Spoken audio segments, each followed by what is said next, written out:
Hi friends, today I will be walking you through a quick flower dissection and briefly go over the different parts of a flower. So we are going to start with the bottom of the flower, and this is called the stem. And the stem carries the xylem and the phloem.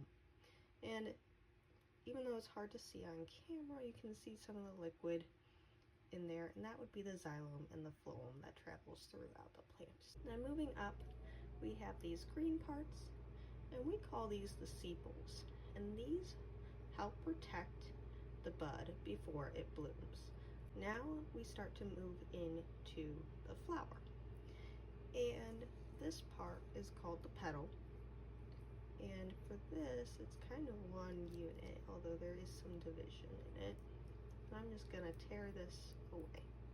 Now that we have torn these parts away, we're going to look first at the male part, also known as the stamens. So the stamen can be separated into two parts, and that involves the filament, which is the long stalk, and then there is this anther at the very top.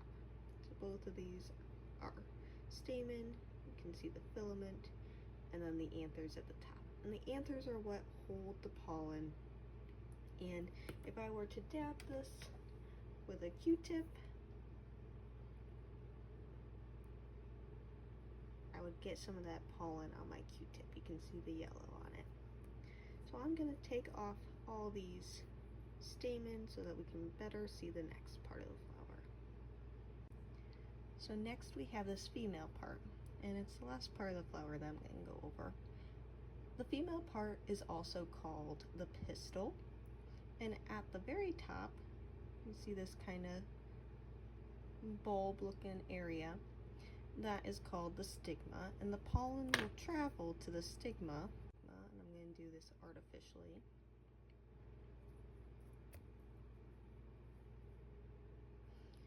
And that pollen then will travel down this tube called the style. And at the bottom of the tube, or the style, we have the ovary.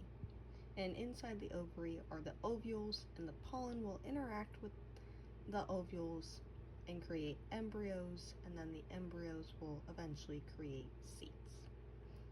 So this was a brief description of a flower dissection and going over the different parts of the flower. Thanks for listening.